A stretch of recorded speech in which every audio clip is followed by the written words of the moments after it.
Hello friends, मेरा नाम है त्रिभुवन कुशवाहा।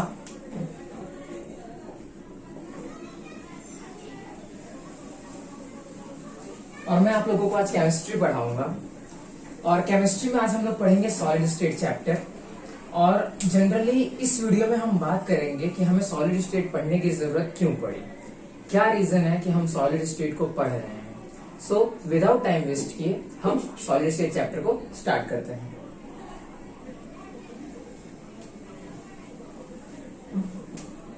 लेकिन इसको शुरू करने से पहले आप लोगों को कुछ बेसिक टर्म्स हैं जो पता होने चाहिए कि स्टेट ऑफ मैटर कितने टाइप के होते हैं।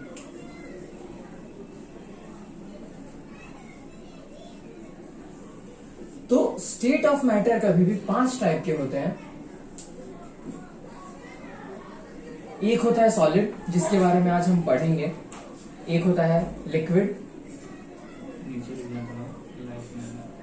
एक होता है गैस, ये गैस लिखा है मैंने। एक होता है प्लाज्मा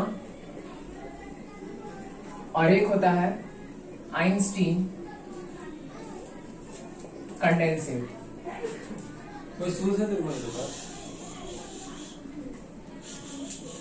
सो आइंस्टीन कंडेंसेट के बाद हम बात करेंगे सॉलिड, लिक्विड और गैसेस की ऐसी क्या प्रॉपर्टीज है जिसके रिगार्डिंग हमने इन पांचों को एक दूसरे से क्या किया, डिफरेंशिएट किया है।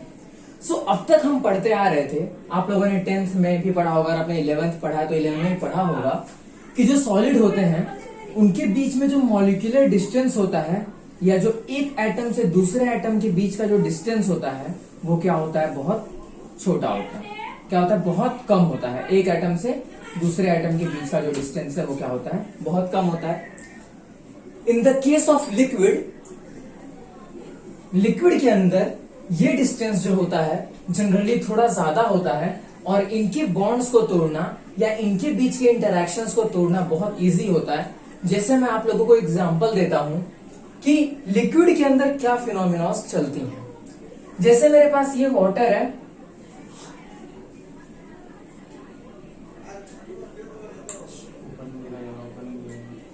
ये हमारे पास H2O का मॉलिक्यूल है, शायद आप लोगों को नहीं दिख रहा होगा, मैं यहां नीचे एग्जांपल दे देता हूं, उसके ऊपर लोन पेयर्स। सो ये जो हाइड्रोजन है और दूसरा जो वाटर के अंदर या पानी के अंदर जो दूसरा OH का मॉलिक्यूल है, ये दोनों, इसके ऊपर delta positive, delta negative charge है और हाइड्रोजन के ऊपर डेल्टा पॉजिटिव चार्ज है। सेम वैसा ही दूसरे मॉलिक्यूल पर है, इसके ऊपर डेल्टा नेगेटिव चार्ज है और यहां पर डेल्टा पॉजिटिव चार्ज है। अब ये पार्शियली पॉजिटिव और पार्शियली नेगेटिव चार्जेस जो हैं एक दूसरे पे अट्रैक्शन फील करते हैं, इनका एक दूसरे पर अट्रैक्शन फील होता है, जिसकी वजह से लिक्विड के अंदर जो मॉलिक्यूल्स हैं वो उतने ज्यादा फाइनाइट, उतने ज्यादा डिस्टेंस पर नहीं होते, लेकिन उनके अंदर कुछ डिस्टेंस होता है। जस्ट लाइक आपने लिक्विड लिया, हाथ डाला, लिक्विड को उठा लिया, वाटर को उठा लिया। इसका मतलब क्या है कि ये जो इंटरैक्शन है ये इतना स्ट्रांग नहीं है कि इनके बॉन्ड्स को बना कर रखे। आप लिक्विड के अंदर आराम से इंटरैक्शंस को इजीली क्या कर सकते हो, ब्रेक कर सकते हो। अब आगे आते हैं हम गैसियस स्टेट पे।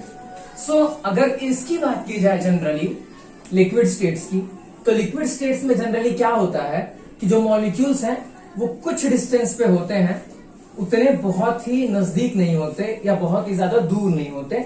ये एक मिनिमाइज, मतलब ऐसा हम जनरलाइज कर सकते हैं, ये उस डिस्टेंस पे है जिसपे इंटरैक्शंस बनी रहे।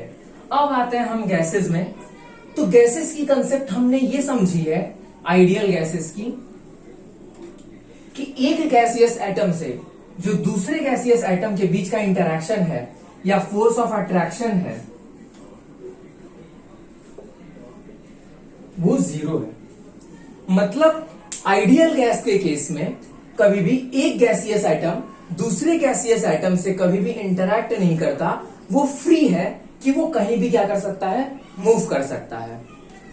अब 5वें स्टेट पे आते हैं। मतलब इनके बीच जो एटम के बीच का डिस्टेंस है वो बहुत ही ज्यादा है, बहुत ही ज्यादा है। अब चौथी स्टेट की बात करते हैं, प्लाज्मा।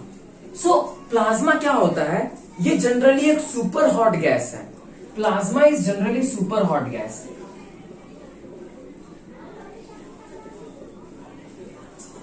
प्लाज्मा जो है वो एक सुपर हॉट गैस है और आइंस्टीन कंडेंसेट स्टेट जो है ये क्वांटम की एक रियलिटी है। ठीक है, जैसे हमारी कोई लाइट है उसने ट्रेवल किया यूनिवर्स से, एक यूनिवर्स से दूसरे यूनिवर्स में उसने जब ट्रेवल किया तो वो लाइट से कन्वर्ट होके इलेक्ट्रॉन में कन्वर्ट हो जाती है और फिर से जब ये एक यूनिवर्स से दूसरे यूनिवर्स में पहुंचती है तो फिर से ये किसमें कन्वर्ट हो जाती है, लाइट में।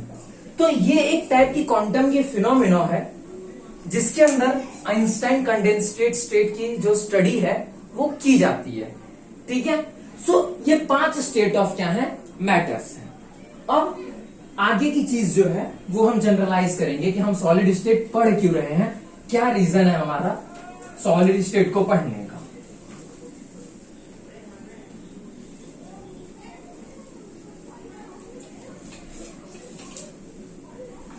सो सॉलिड स्टेट मतलब आप लोगों ने ये चीज देखी होगी कि जो चीजें सॉलिड हैं, मतलब जो चीजें जो हैं जिनका एक स्पेसिफिक मास है और एक डेफिनेट वॉल्यूम है, उन चीजों को आप सॉलिड बोल देते हो।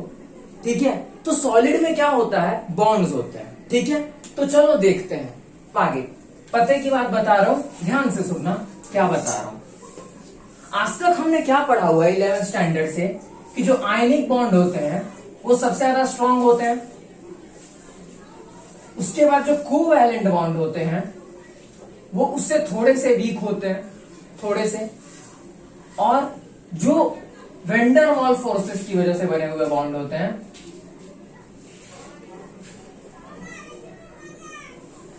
और जो लंदन फोर्सेस की वजह से बने हुए बॉन्ड होते हैं वो बहुत ही ज्यादा वीक होते हैं।